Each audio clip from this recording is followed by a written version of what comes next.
Hello students, today we are going to discuss a few questions from class 9 science.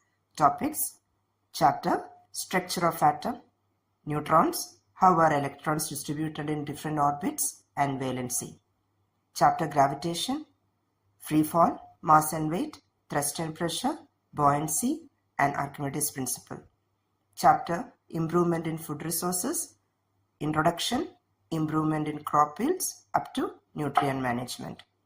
Objective type questions. Question number 1. A girl stands on a box having 60 cm length, 40 cm breadth, and 20 cm width in 3 ways. In which of the following cases the pressure exerted by the brick will be maximum? Option A, when length and breadth form the base. Option B, when breadth and width form the base. Option C, when width and length form the base. Option D, pressure exerted will be same in all the above cases. Answer: option B, when breadth and width form the base. We know that pressure is inversely proportional to the area of contact. When breadth and width form the base, the area of contact will be the least and hence the pressure exerted will be maximum. Question number 2. Which among the following statements is incorrect?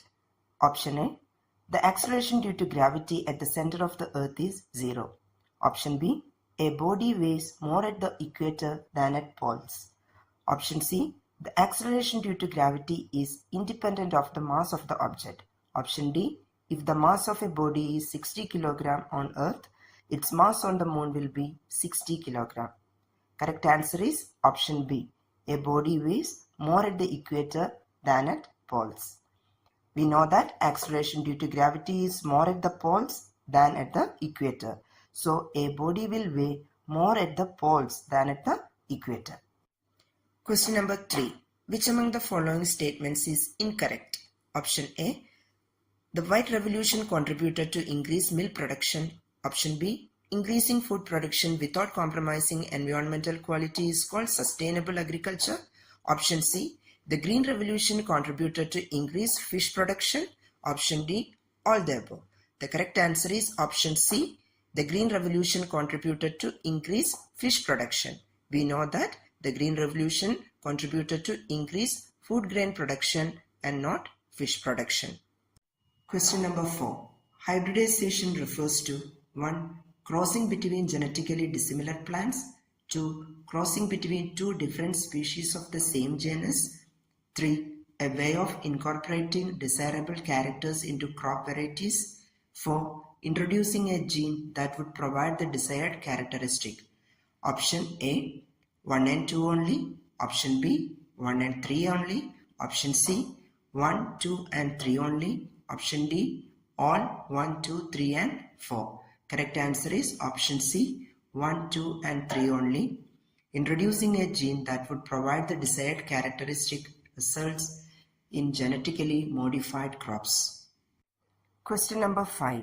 Which of the following figures does not represent Bohr's model of an atom correctly? Option A and B. Option B, B and C. Option C, B and D. Option D, A and D. The correct answer is option C, B and D. B shows 4 electrons in the K shell and D shows 9 electrons in the outermost shell, which are not correct according to Bohr's atomic model. Assertion reason type questions. Choose the correct option. Option A, both A and R are true and R is the correct explanation of A. Option B, both A and R are true but R is not the correct explanation of A. Option C, A is true but R is false. Option D, A is false but R is true. Question number 6. Assertion: a piece of cork pressed into water comes back to the surface once released. Reason: when a solid is immersed in a fluid, it experiences a buoyant force due to the fluid. Answer is option A, both A and R are true and R is the correct explanation of A. Question number 7. Assertion: electrons moving in the same orbit will lose or gain energy. Reason: on jumping from higher to lower energy level, the electron will release energy in the form of photons or light. The correct answer is option D, A is false R is true. A is false because electrons lose or gain energy only when they move from one orbit to the other.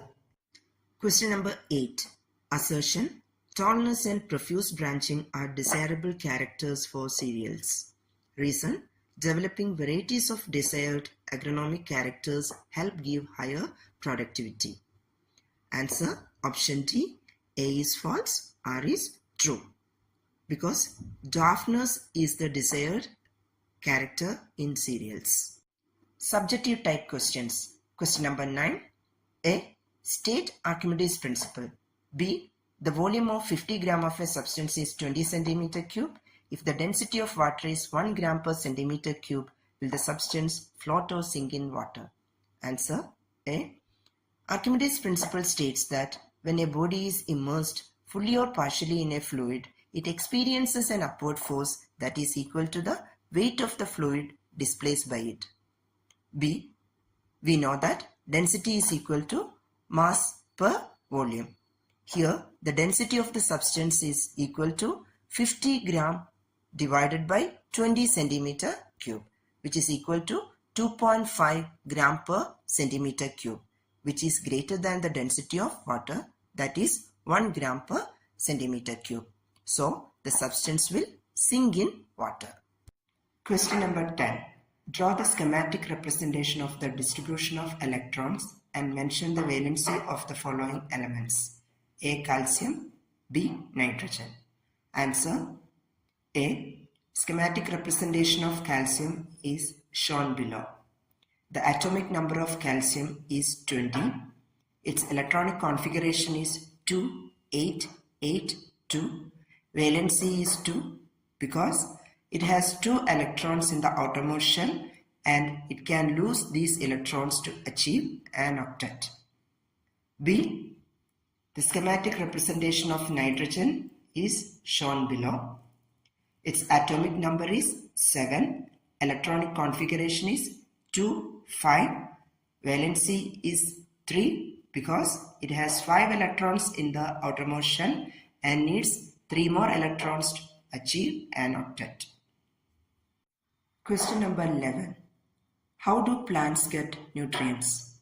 Mention the types of nutrients required by plants. Answer: plants get nutrients from air, soil, and water. The type of nutrients required by plants can be broadly classified as macronutrients and micronutrients. Macronutrients include nitrogen, phosphorus, potassium, calcium, magnesium, sulfur, etc.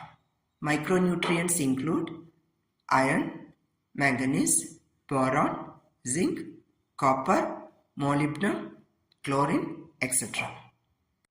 Question number 12. A. Differentiate between mass and weight. Any 2 points. B. A ball is dropped from a tower 180 meter high. How long does it take to reach the ground? Calculate its velocity when it touches the ground. Take g as 10 meter per second square. Answer: A. The differences between mass and weight. Mass is the amount of matter contained in a body, whereas weight is the measure of gravitational force on a body.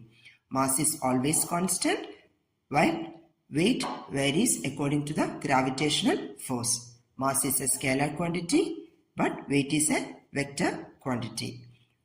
SI unit of mass is kilogram, whereas SI unit of weight is Newton. B.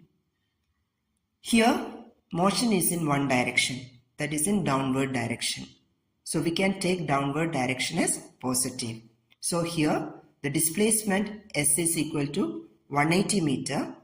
Initial velocity U is equal to 0.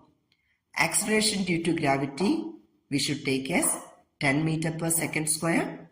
So we will use the equation S is equal to ut plus half gt square, implies 180 is equal to 0 plus half 10 t square, implies t square is equal to 36, implies t is equal to 6 seconds.